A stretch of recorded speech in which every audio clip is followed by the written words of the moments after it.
Just the feeling of like being in a firefight and hearing the click of the gun, throwing it down, grabbing one off the wall. My gunner's upside down and he's like laying in. I see kill assist, kill assist, kill assist.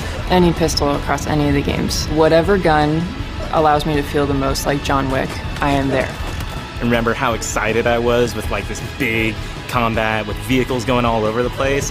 Halo means something different for everyone, right? I think that's what makes Halo great.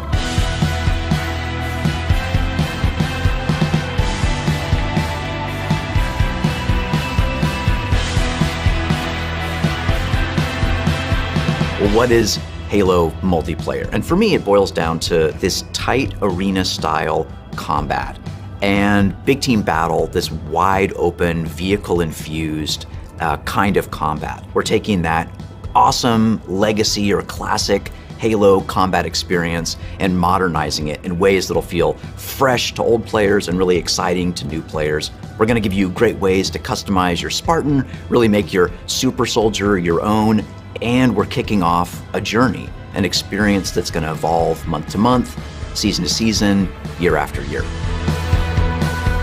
For me, working through this multiplayer of this game, and the toughest challenge I think was really about how do we respect the legacy of what came before us, but still build something that feels new. We've tried to bring all these elements of legacy and really inject them into Halo Infinite, not just like in a way where you kind of won't notice it, where you feel like, oh, they really designed this to be a celebration of previous Halo, as well as an iteration of where Halo can go next.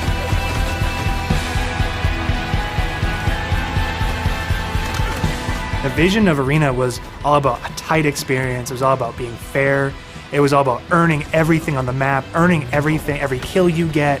Going back to like what is the core foundation of what made the great Halo multiplayer arena matches great. Halo, it's really about fair and balanced starts. So everybody's on equal footing when they come off the rip. And then once they start running around, it's about scavenging. It's about finding new toys and kind of developing your play style as you run through the match. What makes Halo feel like Halo? I feel like the answer to that question is the Sandbox. Like, the Sandbox is Halo.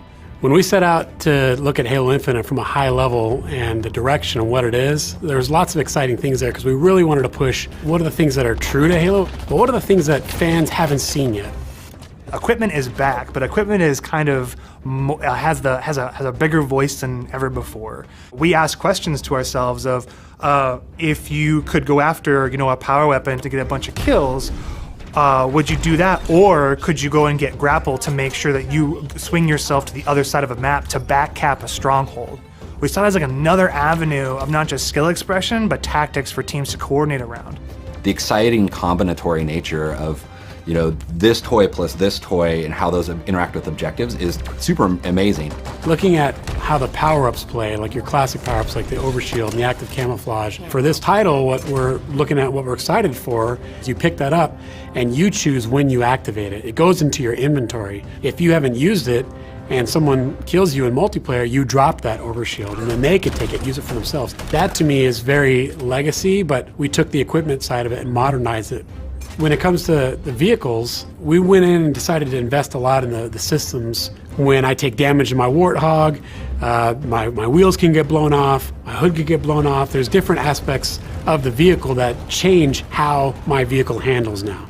And that's something that's brand new. The other thing we added to that is like this doomsday mechanic. So when you hit this threshold, the vehicle catches fire, and it's very much, you've got a certain amount of health or a certain amount of time, and you gotta choose what you wanna do with the last minutes of this vehicle. We've got a cousin to the Warthog, which is the Razorback.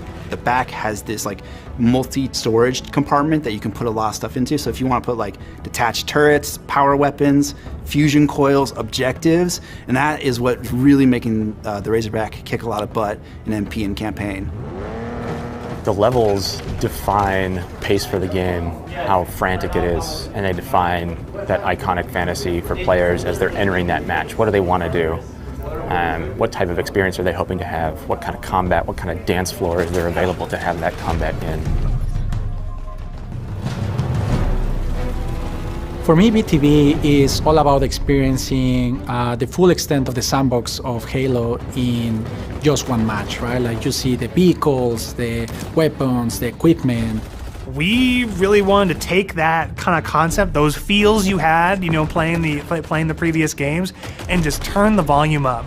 Vehicles are no longer just spawning at bases anymore. We have pelicans delivering them, and we have a commander in your ear telling you that pelicans are going to be dropping off these vehicles. Scorpion tank is inbound. We have Halo 2 style Delta Halo mission weapon pods that fall from the sky to resupply the field.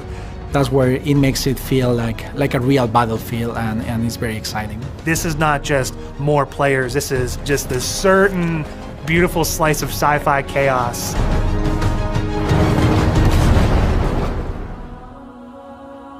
The announcer is your big gameplay moments, your game modes, just like the way it was before. Personal AI is really a reflection and information for the player. Personal AI, designation button. So if a player grabs a flag, your personal AI is going to tell you to, get that thing back to base and give you some moment-to-moment updates. Our team took the enemy flag. What if we can let players choose their own AI, and each one of those are different voices, so that players can find the one that fits their personality and their mood the best? They add to the sense of me as a Spartan being more important, and for us in multiplayer it is really about becoming a Spartan. You're Spartan. You are you inside of the Halo universe. The body of customization content that we have on day one ensures that there will be millions of customization combinations for Spartans on the battlefield. That includes things like armor coatings, armor emblems, various armor effects, down to the individual armor pieces, so your shoulders, your gloves, your knee pads, your helmet, your visor, your helmet attachments. Then you look at weapons, and we've got a whole slew of customization offerings there.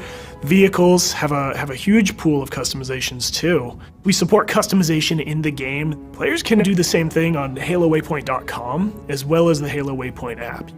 The player also customizes the Spartan, the soldier inside the suit. We want the Spartan to represent the player as much as possible. They can change their body type and their voice, as well as choose prosthetics for the first time. Coatings offer us a unique opportunity to craft some hyper-polished looks and let you express yourselves in ways you've never been able to before. We're coming at this from a player-first mentality. So what that means is that there's no random loot in this. There's no loot boxes. It's very important to us that everyone understands exactly how they unlock customization content, and we have a variety of places where they can do that. First off is the Battle Pass. The Halo Battle Pass will never be taken away from you. And what I mean by that is once you buy it, it's yours and does not expire. In future seasons, you can purchase old Battle Passes as well as the current Battle Pass and choose which Battle Pass to put your progression towards. All of these rewards are single source, so you're never going to be confused about where things come from. If you can unlock something in the Battle Pass, we're not going to let any other players circumvent that by purchasing it out of the storefront. A lot of our stuff is unlocked through playing the game and only through playing the game. All customization is just cosmetic. Every season will have its own theme and introduce new components, new looks, new gameplay for players, new opportunities to earn and collect cool rewards. We've seen the Samurai already. That's one of our event armor cores, and that's going to be something that players can earn through gameplay for free. With us going free to play for the multiplayer part of the game, that was a big goal because, how do we have a way we can always bring players in, right? And they can, when we have a new update, they'll just dip their toes in if they even just want to see it. Not only are we free to play, but we're free to play on PC as well as console. And what that means is we're able to get the biggest audience we've ever had. Everybody gets to play with no barriers. And even better, your progression carries from one platform to the next. Getting our game to be on PC and console at the same time is an amazing chance for us to really just kind of excite new players about the game. How can we do things like make cross-play interesting, and even in just customs, being able to just play with your friends. That some people have PCs and some people have consoles, and let them talk to each other, let them be friends. Why are you here? To be a Spartan. The Academy is a place that you can go with an MP to kind of onboard into the experience. It's great for newer players who are still picking up the controls, and also people who want to warm up before they head into matchmaking. It's a series of experiences, both a tutorial to get started for the first time, weapon drills to practice with specific items, and also training mode that you can use to just get warm, explore the game as you want to. For players who are new to Halo, let's help them learn what this universe is about some of these characters, what are they about? And help them kind of know the vocabulary that people have been speaking for now almost 20 years, so that when they come in there, they don't feel like they're behind everyone else. They can kind of come in on an even footing. I mean, I'm super jazzed about bots. I think they're awesome. Our goal with bots has been to have a variety of difficulties that kind of provide a good training partner for wherever you're at in the experience. Partnering with our players on the road to launch and after launch is absolutely critical, right? I mean, Halo's always been about the community conversation. We want to make sure we hear our players, make changes where we can based on that feedback, make sure the game is ready for launch, and then even beyond launch. What I'm genuinely excited about is taking the game out of our hands and putting it into the community's hands. You know, whether it's seeing what people make in Forge or the content that they're able to create with theater, watching streamers go after the game. To get involved, you go to haloinsider.com, put in your info with your gamer tag, and we should be able to reach out to you if we want to invite you to a Halo Infinite flight. We feel like we've got a pretty good selection at launch and what's going to be there for our fans. And this isn't going to be something that is just a static set of items. We have some new stuff in the works already, and just can't wait to really get into that as soon as this game comes out. New maps, new modes, new ways to customize your Spartan.